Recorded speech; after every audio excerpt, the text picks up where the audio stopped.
श्री कोल्ह जी और अल्ल जी की, इन दोनों भाइयों का चरित्र सुनो। इसके सुनने से प्रभु में विश्वास और भक्ति बढ़ती है। इन दोनों में बड़े भाई श्री कोल्ह जी थे, जो संसार के विषयों से बिल्कुल परम वैराग्यवान, तामसी पदार्थ तो छूते भी नहीं थे। खाने पीने की तो बात जाने दो, हर समय भगवत नाम, भगवत रूप गुण, बस इन्हीं का गान करते, इन्हीं के ध्यान में रहते थे। और इनके जो दूसरे भाई थे छोटे, अल्ह जी, वो सब कुछ खाते पीते थे, राजसी भोग भोगते थे, और राजा के साथ, राजकुमार के साथ ही बैठते उठते और राजाओं के ही गुण गाते, रजोगुणी रूप की महिमा गाते। वो बड़ी सुंदर थी, वो बड़ा सुंदर था, ऐसा वैसा।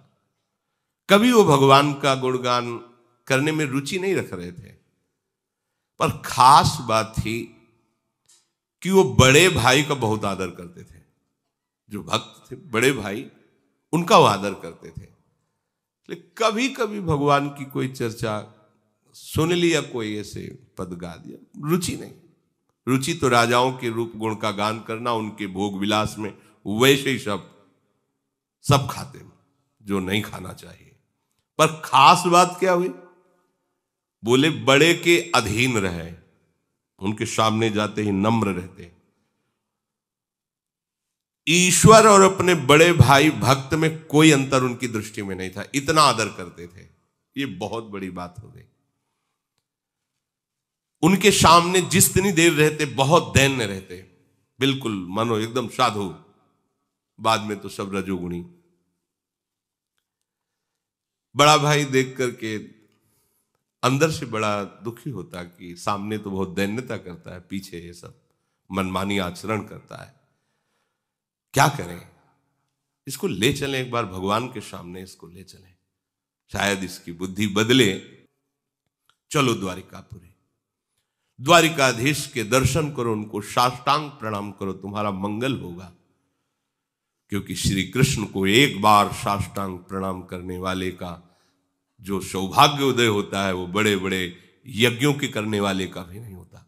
एकोपि कृष्ण कृतः प्रणामो दशाश्वमेधा भृतेन तुल्या, दशाश्वमेधी पुनरेपि जन्मो कृष्ण प्रणामी न पुनर्भवाए। एक बार श्री कृष्ण को दैन्य भाव से साष्टांग दंडवत करने वाले का कैसा लाभ होता है? बोले 10 अश्वमेध यज्ञ, अश्वमेध यज्ञ, 10 अश्वमेध यज्ञ के अवृत स्नान का, अर्थात पूर्णता का उसे फल मिलता है। पर 10 अश्वमेध यज्ञ और श्री कृष्ण के प्रणाम करने वाले का अंतर यह रहेगा कि 10 अश्वमेध यज्ञ करने वाला स्वर्ग आदि लोकों को भोग कर मृत्यु लोक आएगा, और कृष्ण प्रणामी न पुनर्भवाए। चलो प्रभु श्री कृष्ण द्वारिकाधीश के चरणों में साष्टांग प्रणाम करो चल करके। अल्ल जी तो कोल्ह जी को ईश्वर की तरह मानते थे, जो आज्ञा उनके साथ चल दीजिए। द्वारिकापुरी पहुंचे, प्रभु के सामने, द्वारिकाधीश के सामने एक विलक्षण घटना घटी, जिसे कान लगाकर सुनिए। क्यों कह रहे कान लगाकर? क्योंकि इससे तुम्हारा विश्वास बढ़ जाएगा, इससे तुम्हारी भक्ति बढ़ेगी, तुम्हें समझ में आएगा कि हमारे प्रभु की भक्ति कितनी सामर्थ्यशाली है। कोल्ह जी ने भगवान को प्रसन्न करने के लिए पद, ऐसा करना भी चाहिए, जब अपने ठाकुर के दर्शन करने जाए तो कोई पद उनकी महिमा से भरा हुआ, अगर वहां वातावरण भी देखे, मानो जैसे श्री जी के सामने, राधा वल्लभ जी के सामने समाज हो रही, तो चुपचाप सुनो, बोलने की जरूरत नहीं। ऐसा अवसर है कि आप गा सकते हैं, तो कोई पद सुना सकते हैं। देखो माई सुंदरता की सीमा, जो आचार्य महापुरुषों ने गाए हैं। कोल्ह जी ने सुंदर पद प्रभु को सुनाया। अल्ल जी हाथ जोड़े चुपचाप खड़े हुए हैं। भगवान को जो बहुत प्रिय बात है वो ये है कि भक्त चरण धरि भाव तरत भवसिंधु अगाध। अगर भक्तों के चरणों में भाव आ जाए तो तरने में देर नहीं लगती है। और भक्त के चरणों में भाव रखने वाला दैन्य होता है। ये दो विशेष लक्षण अल्लाह जी में है, जो यद्यप कुमार्गामी आचरण कर रहे हैं, पर ये दो बात है। भक्त भाई को भगवान के समान मानते हैं और अपने को बहुत नीच मानते हैं। मैं बहुत नीच हूं, इसलिए दैन्य है। श्री कोल्ह जी ने पद सुनाया, द्वारिका के नाथ सब नाथन के नाथ प्रभु, देवन के दिव्य देव संकट सहाय हैं। ब्रह्मा शिव देव दैत्य दानो अरु मानवादि, सब ही के रचैया और सब में समाये हैं। कारज के कारण ओ तत्वन के तत्व आप, माया के अधीश ईश अलख लखाए हैं। महिमा महान गावे वेद और पुराण, कुल पार नहीं पावे हारी शीश को नवावे हैं। द्वारिकाधीश को पद सुनाने के बाद कहा, भाई तो भी तो बहुत बढ़िया गायक है, राजाओं की सभा में गाता है, देख सुना द्वारिकाधीश को। वो सुख चाहते हम कैसे सुनाए, हमारे अंदर तो भक्ति ही नहीं है। जिससे प्रभु प्रसन्न होते हैं वो बात ही हमने नहीं, हम जब कह रहे हैं तो सुनाओ ना। तो उन्होंने प्रभु की ब्रज लीला संबंधी पद सुनाए। बड़ा सुंदर उनका स्वर था, क्योंकि राजाओं की सभा में तो सब रजोगुणी काम था। द्वारिकाधीश के सामने बड़े भ्राता भक्त की आज्ञा हुई तो गाय, गलीन में गोकुल की गासी गासी गोपीन को, गोरस ओ गोरस को दान ले सिहायो है। सगरियल बेलीन को नवल न बेलीन को, गाय के गवायो अरु नाच के नचायो है।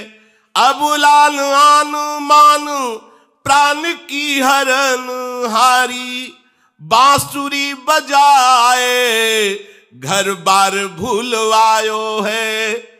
ये जशुदा के छैया, ये रास रंग के रचैया, भैया नेह की नदी में तय नहायो और नहवायो है।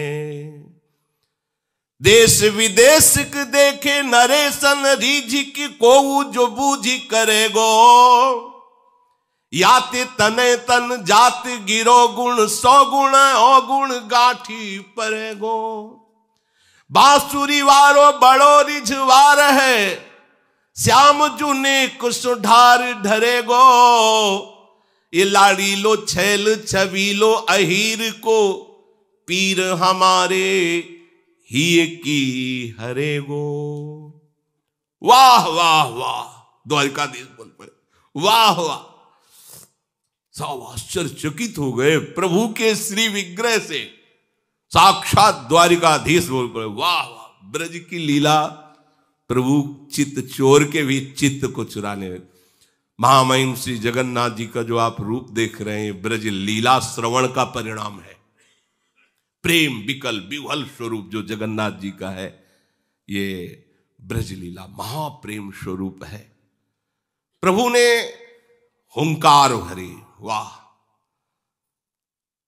कोल्ह जी ने गाया, द्वारिका के नाथ हो सब महिमा। जब अल्लाह जी ने गाया, पूरा मंदिर आश्चर्यचकित हो गया कि वाह वाह वाह। पहला आश्चर्य, क्योंकि आज तक कभी कोल्ह जी के सामने कोई भागवतिक चमत्कार नहीं प्रकट हुआ था। अल्लाह जी कभी दर्शन करने नहीं आए थे, वही उपद्रव रजोगुणी। पर आज दर्शन करने आए, भगवान ने वाह वाह कह दिया। पहले ही चुभा, एको बार हम इतना आए, रोज आए, दर्शन किए, गाए, कभी वाह वाह नहीं। हम तो जानते हैं ना, आप भी जानते हो कि शराब वो सब। वाह वाह वाह, चलो ठीक, थोड़ी तसल्ली। अब दूसरा प्रोग्राम, माला और प्रसाद। जाओ, जो अंग सेवन से पहनाओ जाके अल्लाह जी को। नजदीक गए, अल्लाह जी किसका नाम? जी, ये माला नहीं नहीं हमें नहीं दी होगी, मैं तो नीचा आदमी हूं, गंदा आचरण करता हूं, ये मेरे भाई को दी होगी। ये जन्म से भगवत भक्ति में लगे हैं, प्रभु के इन्हीं के चरणों के हम आश्रित, इनको दे। नहीं नहीं, भगवान ने नाम लेकर कहा अल्लाह जी को देना। अल्लाह जी तुम्हारा नाम? हाँ, माला पहना दी, प्रसाद। अब तो कोल्ह जी की दृष्टि बदल गई और भगवान की तरफ प्रणय कोप से देखेगी। मतलब अपमान ही करना था तो थोड़ा हल्का करते, इतला कि हम इतला गाते रहे, कभी वाह वाह नहीं कहा, और इसने गाया और माला प्रसादी हृदय में एकदम। इनको नहीं दिया, आपको दिया है, आपका अल्लाह जी नाम पहला। ये है, थोड़ा भी अगर कहीं दासत्व में कमी रह जाती तो ये बात आ जाती है। अरे हमारे स्वामी हैं, यहां प्रसन्नता होनी चाहिए कि हम लिवा के लाए, तो इस नाते से प्रभु कितना इसको आदर दे रहे हैं। प्रभु दयो पे नया ही दयो, बड़ो अपमान भयो। ये बात समझनी है यहां कि हम जिनके शरणागत हैं उनके द्वारा की हुई कोई भी चेष्टा हमारा अपमान नहीं हो सकती, हमारा सम्मान है। पर वो समझ नहीं पाते, हम कहीं ना कहीं अपने अहम को बचा के रखते हैं। ध्यान देना, इसे मिटाना होगा, नहीं आप अपने स्वामी के ही प्रतिकूलता का चिंतन करने लगेंगे। जिनकी शरण में उन्हीं की प्रतिकूल किया कराया, फिर सब रुक जाएगा। इसलिए सावधान रहें। यद्यपि पतन नहीं होगा, पर काहे को जलोगे, समय बर्बाद करोगे। तो फिर अगर तुम हमें नीचा दिखाने की कोशिश करोगे तो फिर हम तुम्हें नीचा दिखा देंगे। ऐसा होता है। सेवा में जो रहते हैं, प्रभु की जो शरण में हैं, अगर आदेश हुआ कि मान को धूल धूसरित करके ऐसी स्थिति में ला दो कि तुमसे नीच कोई नहीं है, तो ये तुमको सर्वश्रेष्ठ पदवी देने के लिए, उसको लगता है अच्छा, मतलब अभी तक हम पूरा सर के बल खड़े रहे हो, तुम समझते हो कि हम कुछ है ही नहीं, तो अब हम बाम चलते हैं, प्रतिकूल चलते हैं, देखते हैं कैसे संभालते हो। और ये तब तक समझ में नहीं आता जब उधर से प्रतिकूलता होती, तब समझ में आता है, नहीं तो समझ में नहीं आता। और सच्चे महापुरुष कभी तुम्हारे मान का पोषण नहीं होने देंगे, कभी नहीं, क्योंकि ये सबसे ज्यादा पतन कराने वाली चीज है। इसीलिए 15वें अध्याय में भगवान जो परम पद आरूढ़ का लक्षण करे, तो निर्मान पहला शब्द, मान रहे सबही मान प्रद आप अमानी। और ये मान रोग जीवत्व को पुष्ट करता है, देहाभिमान को। और जहां आप महापुरुषों का सानिध्य प्राप्त किए, तो महापुरुषों के समान आपको मान मिलेगा, क्योंकि उनके सानिध्य में वो सम्मान जब हम स्वीकार कर लेते हैं तो मान का रोग बढ़ जाता है।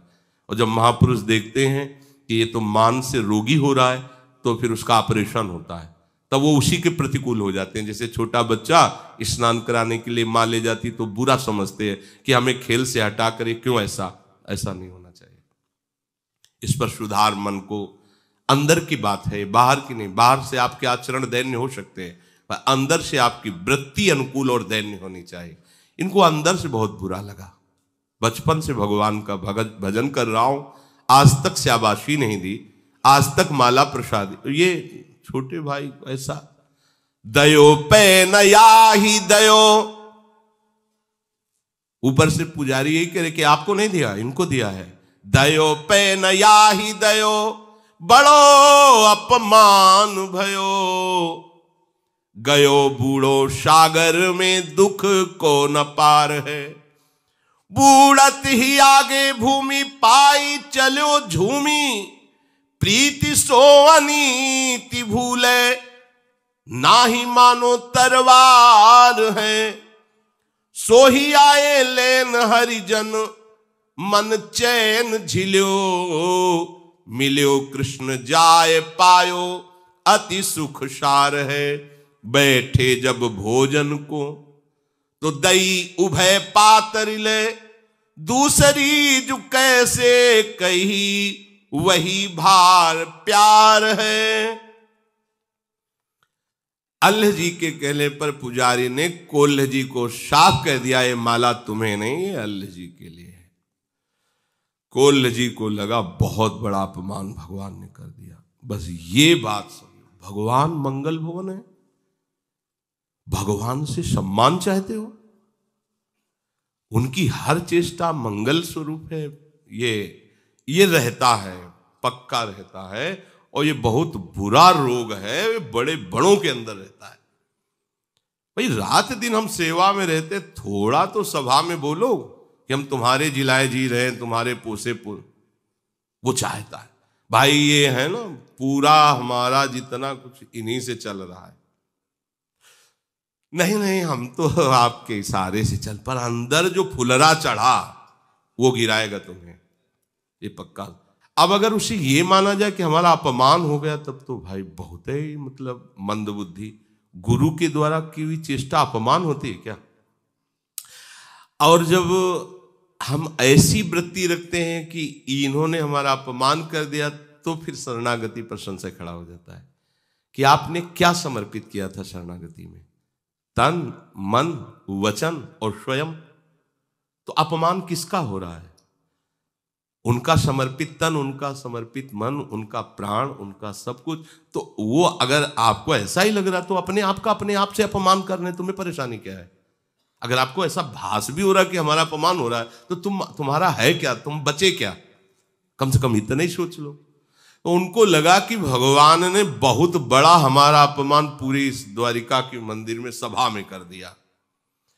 अब तो जीना जिसके लिए हम भक्ति करते थे, उसी ने अपमान। कैसी देखो लीला कैसी विचित्र होती है। कोल्ह जी ने अपना अपमान समझ करके आत्महत्या करना उचित समझा।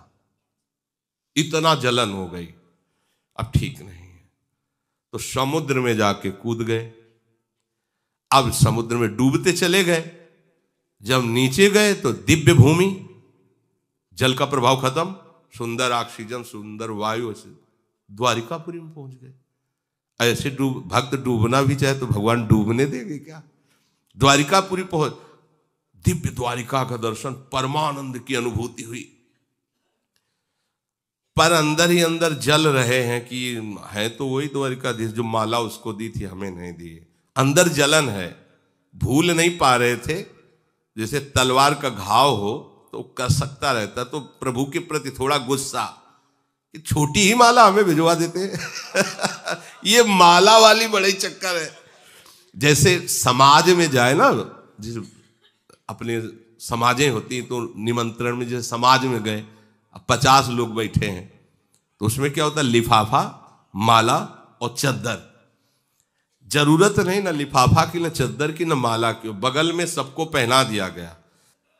मान, ये तभी परिचय में आता है मान। देखो, मान चाहने के लिए हम अपने को बहुत नीचा दिखा सकते हैं। मैं दुष्ट हूं, अधम हूं, नीच हूं, पामर हूं, और जूता के पास बैठ जाएंगे जाके, बात समझना। लेकिन उसमें भी मान की चाहत होती है। बात तब होगी जब जबरदस्ती तुम्हें कोई वहां बैठे हैं, और फिर आप अपने को अधिकारी मानकर कि हाँ यही मेरा अधिकार है, तो समझ में। अपने को कह रहे हैं हम नीच हो, जब दूसरा कहेगा नीच है, पाखंडी, तब कैसा लगा? हाँ, तो ये बड़ा सूक्ष्म विषय है। अब वो घाव की तरह उनको अंदर आनंद तो आ रहा है दिव्य द्वारिकापुरी के दर्शन में। आगे भगवान के पार्षदों ने, आइए प्रभु आपको बुला, और आनंद हो। भगवान के पार्षदों ने अगवानी की, और आनंद मिला, बड़ा सुख मिल रहा है, बड़ी शांति, बड़ी दिव्यता का अनुभव हो रहा है। भूल गए जो अपने भाई के सम्मान की ईर्ष्या जगी थी, शांत सी होगी।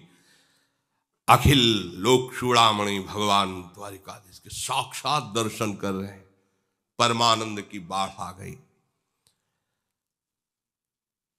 कोल्हे जी से कहा हो, पार्षदों से, सबसे पहले हमारा इन्हें उच्छिष्ट पवाओ, बैठो। बैठा ले गए, 2 पत्तल लगाओ। तो उन्होंने सोचा कोई और भागवत आया होगा पास, 2 पत्तल। तब तक तो उनको कुछ नहीं, फिर पूछा कि जब उनका परोस गया प्रसाद तो दूसरा पत्तल भी परोस गया। तो प्रभु इसमें कौन? बोले अल्लाह जी के लिए। मैं फिर और मतलब यहां भी अभी हमने पाया ले उसके लिए पत्तल लगवा दिया, वो फिर अंदर जो है पूरी जलन। तुम्हारे छोटे भाई अल्लाह जी के लिए है और वो तुमको भी तो बहुत प्यारा है। अब अंदर ऐसे महसूस के रह गए कि मतलब बात क्या है, इतना प्रभु इतना उसको प्यार करते। यहां भी आज सबे विश्व भयो दुख गयो सोई हुयो नयो, दयो पर बोधवा की बात सुन लीजिए। एकदम चेहरा बदल गया प्रभु की तरफ, फिर वही प्रणय कोप से देखे, प्रभु नाराज मत हो, तुम जानते नहीं हो, तुम अभी के भगत हो, वो हमें कितना प्यार करने वाला भक्त है, तुम अभी सुनो, हम तुम्हें बता रहे हैं वो कौन है जो तुम्हारा भाई बना है आके। आज जिसे तुम रजोगुण में देख रहे हो, एक वासना का आदर करने से उसका मार्ग रुक गया। वो जितना तुम भजन अभी तक किए हो ना, बहुत छोटा है उसके भजन के आगे, जितना उसने भजन किया है। तेरो छोटो भाई मेरो भक्त सुखदाई, ताकि कथा ले जताई, जामे आप ही सो दीजिए। प्रथम जन्म मांझ बड़ो राजपुत्र भयो, गयो गृह त्याग सदा मोसुमति भीजिए।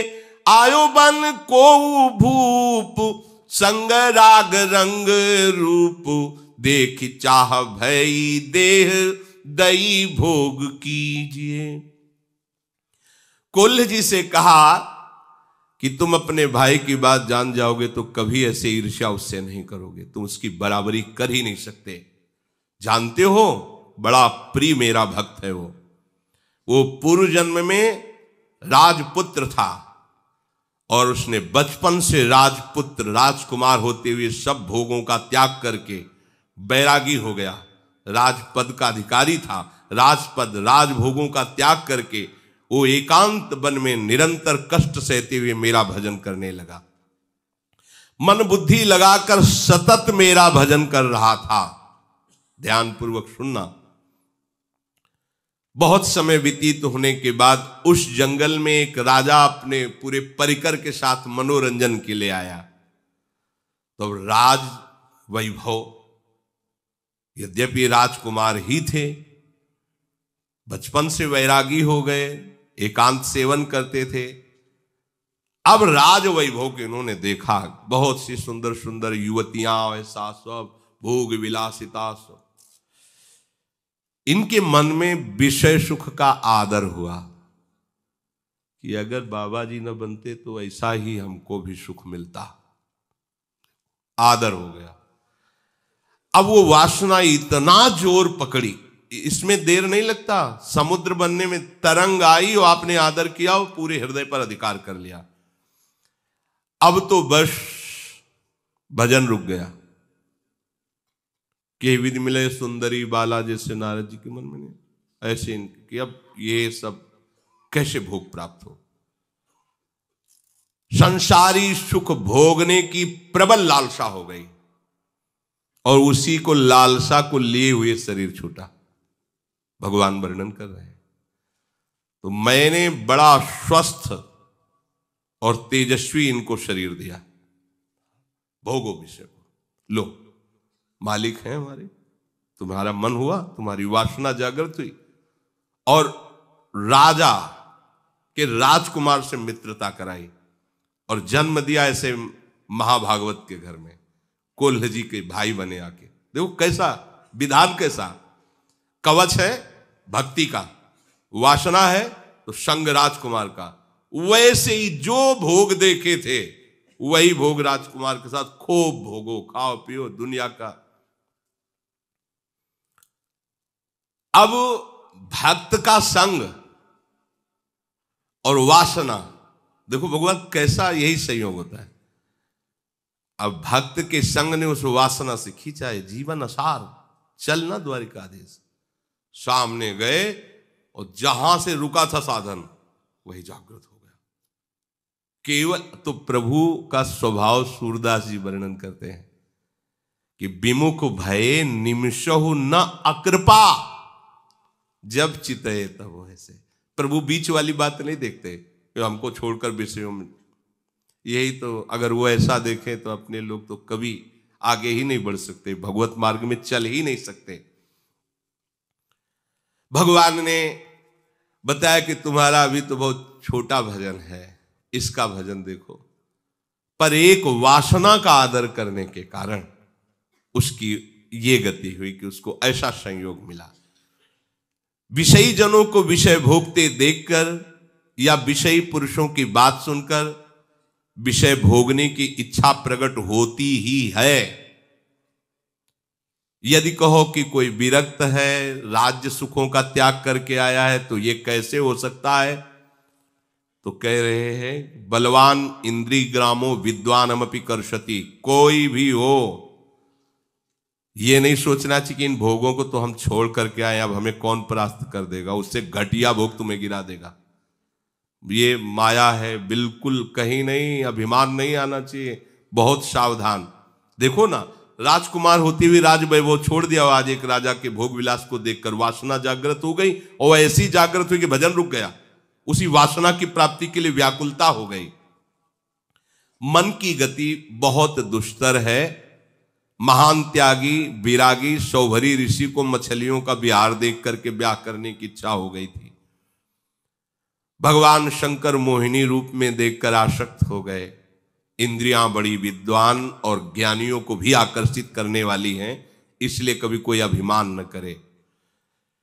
विषयी पुरुषों का संग, विषय दृश्य, विषय वार्ता, ये कोई कैसा भी हो पतित कर सकता है। श्वास श्वास पर नाम जप करे, वासना की बात आते ही डर जाए, हृदय में उसका कभी आदर न करे, आदर करने से ही पतित हो जाता है। श्री भगवान ने कहा वो पूर्णता में ही था, पर ये वासना केवल आ गई, इसलिए वासना का दृश्य दिखा दिया इस जन्म में, अब वो फिर पूर्ण हो गया। भजन का एक बात है कि वो बढ़ता है, जैसे भगवान का रूप बढ़ता है, भगवान की महिमा, ऐसे भजन है। वो वासना तो मिली ही, और जो भजन स्टॉक में था वो बढ़ा और सीधे भगवत प्राप्त बना दिया। अभी अभी पद गाया, सीधे भागवतिक संपर्क और तन्मयता, एक भी विषय चिंतन नहीं है उनके हृदय में। जो भोगा उसकी कोई भी पुनरावृत्ति संस्कार नहीं, ये खास बात होती है। अगर भक्त की कहीं वासना पूर्व की और भगवान उसका, तो उसमें संस्कार नहीं बनेगा। जैसे भोगियों का संस्कार होता है कि भोगा पुनः संस्कार, पुनः उसकी तृष्णा वासना, ये नहीं होगा। उसको घृणा पैदा हो जाएगी अंदर से, संस्कार रहित हृदय होगा, क्योंकि वो प्रभु की तरफ से चल रहा है, डॉक्टरी चल रही, वो ऐसा नहीं। ये बहुत कृपा का मारा। आप तभी तो कहते हैं आंख मूंद के दौड़ो गिरोगे नहीं, आंख मूंद के दौड़े। अब तुम्हें चिंता नहीं करनी, ऐसे चिंतामणि चरणों का आश्रय ले लिया है, अब चिंता, बोले चिंता नहीं करनी तो फिर आज से फिर पिटाई होगी, विषय नहीं पाओगे। बार बार हम ये कह रहे हैं, इसलिए इस मार्ग में चलने के लिए करें, इधर नहीं। इधर तो चिंता ही चिंता है, तुम निश्चिंत हो ही नहीं पाओगे। निश्चिंत होने का ये मार्ग है। और भगवान ने कहा देखो, तुम इस जन्म में भक्ति कर रहे हो, पर कैसी तुम्हारी भक्ति रंग लाई है कि तुम्हारे ही आश्रित, तुम्हारे ही भाई का आदर होने पर तुम्हारे अंदर कितनी जलन है। तुम प्राण त्यागने के लिए और वो तुम्हें अब भी कितना प्यार कर रहा है।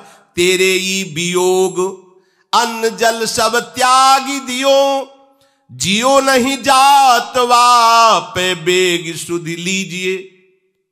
जिस दिन तुम समुद्र में कूदे, उसी समय समुद्र में कूदना चाहते थे, लोगों ने पकड़ लिया, आज भी उन्होंने अन्न जल नहीं पाया, प्राण त्यागने के लिए तैयार है आपके लिए। और आप कितनी ईर्ष्या से युक्त है। आप सोचिए आप किस कोटि के भक्त हैं। ये प्रसाद लो और जाओ प्रसाद। हाथ पे प्रसाद दीनो, आए घर चीन लीनो, सुपनो सो गयो बीती, प्रीतिवासो कीजिए। द्वारिका को संग सुनी, आवती ही आगे चलो, मिलो भूमि पर दृग भरी वह दीजिए। कही सब बात श्याम, धाम तज ताही छिन, करो बनवास दो अतिमति भीजिए। तुम्हारे वियोग में तुम्हारे छोटे भाई ने अन्न जल त्याग दिया है, तुम्हारे वियोग में वो प्राण त्याग देगा अगर तुम नहीं पहुंचे। शीघ्र जाओ, भगवान जी ने वो प्रसाद दिए, जाओ उनको देना। और प्रभु की वो शंख चक्र के छाप लेकर के आए। अब वो जो अपमानजनित दुख था क्षण में नष्ट हो गया, क्योंकि अज्ञान के कारण था। अपने भाई पर अपार प्रेम हुआ। अल्ल जी ने जब सुना कि कोल्ह जी को द्वारिकाधीश के दर्शन हुए तो भूमि पर लेटकर उनको प्रणाम करके उनका स्वागत किया। दोनों भाई आंखों में आंसू भरकर मिले, भगवत प्रसाद पाया और वहीं से आजीवन के लिए दोनों वनवासी होकर भगवत प्राप्त हुए।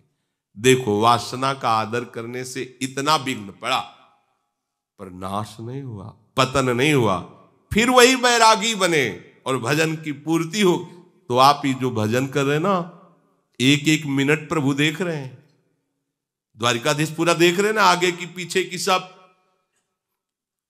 हमें ये नहीं सोचना कि हमें कोई देख नहीं रहा, अच्छाई या बुराई भी। बहुत भजन कर रहा हूं, कोई शाबाश तो कहने वाला नहीं, जिसके लिए भजन करे वो शाबाश दे रहा है, वो देख रहा है।